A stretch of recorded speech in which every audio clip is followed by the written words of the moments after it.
Que ya venimos hablando en los últimos días, que es los alquileres. Y una buena noticia, si se quiere, para los inquilinos, una suerte de alivio, de respiro, es que, bueno, obviamente se extendió el congelamiento en los alquileres. Y para hablar de este tema y de mucho más, lo sumamos acá, lo tenemos vía Skype. Estamos hablando de Fernando Muñoz, que es el titular de la Defensoría del Inquilino. Hola Fernando, muy buenos días. Gracias por sumarte a Hoy Nos Toca. ¿Cómo andás?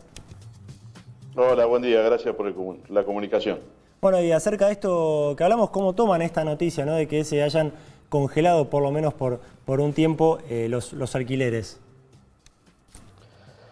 Bueno, obviamente que es positiva en un contexto donde este decreto, que aparentemente se va a publicar esta semana, tiene como origen fines de marzo del año pasado, cuando comenzó el aislamiento social obligatorio.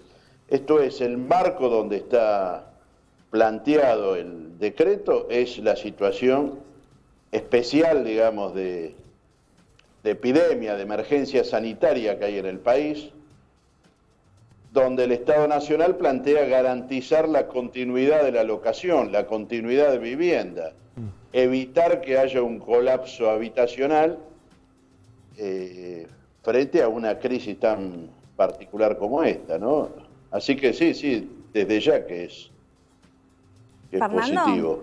Fernando, buen día. Le quería preguntar, desde las cámaras empresariales del sector están advirtiendo que este tipo de medidas termina afectando al público inversor y de hecho también a la cantidad de oferta de departamentos en alquiler. ¿Usted cómo ve esa postura? Y yo diría dos aspectos.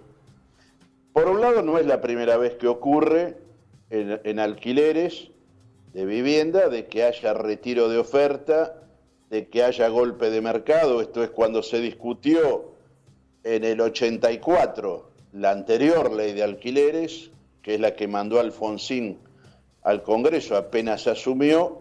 También hubo una reacción especulativa del mercado. La otra cuestión, la otra situación, con más de 2 millones de muertos por el COVID en el planeta, digamos, con un planeta prácticamente en emergencia sanitaria, es que casi todos los sectores sociales han hecho sacrificios o han pagado un costo. Ahora, el mercado inmobiliario, que está acostumbrado a moverse con sus propias leyes y no respetar ninguna norma, no quiere, digamos, aportar absolutamente nada.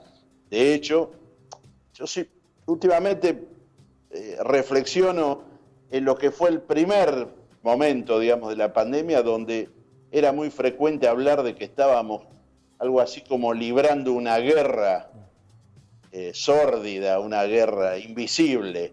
Realmente en tiempos de guerra, que los alquileres de vivienda aumenten por encima de la inflación, y literalmente es una canallada. Fernando, entonces, otra de las noticias te lo decía... tomo como una expresión, digamos, de lo que ponen el negocio por encima, digamos, de las necesidades humanas. Esto es así. Sí, Fernando, te decía, ¿no?, otra de las noticias obviamente que trascendió es esto, ¿no?, de que hasta el 31 de marzo se van a suspender los desalojos. Y en ese sentido quería saber si ustedes tienen algún número acerca de cuánta gente se tuvo que mudar, no tuvo que abandonar su vivienda justamente ante la imposibilidad de pagarla.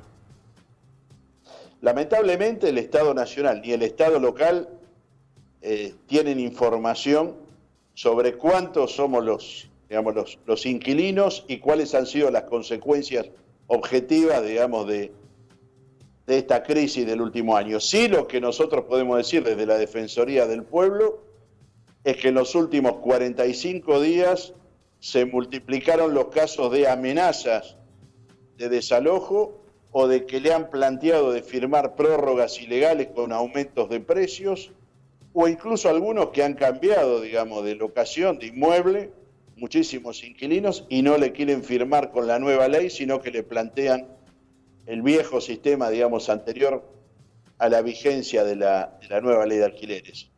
Y por otro lado tenemos mucha gente que nos pregunta por el decreto porque ha acumulado deudas y teme entrar en una situación ya judicial de desalojo.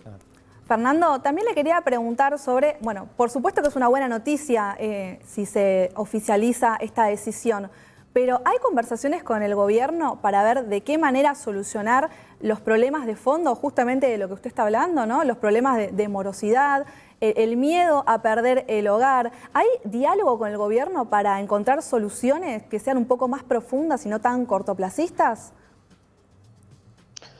Y la verdad es que este es el tercer decreto que firma el presidente. Yo digo que de alguna manera, por primera vez en 20 años, el Estado está viendo el alquiler de vivienda como una política pública. Pero no puedo, digamos, soslayar que a diferencia de los servicios públicos, por ejemplo, no hay ningún ente que regule la actividad. Y cuando el Estado está retirado, o no opina, o no controla, como es lo que ocurre en general, digamos, en la ciudad y en la nación, ese lugar lo ocupa el mercado. El inquilino le tiene que preguntar a la inmobiliaria qué es lo que va a pasar. Si usted me dice cómo se va a salir, y la verdad que yo creo que las herramientas las tiene el Estado a partir, primero que nada, que pueda conformar una información real de lo que pasa en el sector. ¿Cuántos son los inquilinos endeudados? ¿Cuáles son los que firmaron contratos ilegales? Por lo tanto, hay que ajustarlos a la nueva ley. ¿Y cuál es el endeudamiento que hay? Va a tener que tener una política de desendeudamiento. Si no, vamos hacia una pandemia habitacional, vamos a una situación realmente muy crítica. Yo creo que en beneficio de la paz social, el tema de la vivienda y los alimentos son las dos cuestiones, digamos, prioritarias que el Estado tiene que ocupar. Bien, Fernando, muy claro. Muchísimas gracias por la comunicación con Hoy Nos Toca. No, muy amable. Gracias, buen día. Bueno, nosotros nos vamos al primer corte del programa. Enseguida, bueno, tenemos muchísimo más. Y si son hinchas de Defensa y Justicia, quédense porque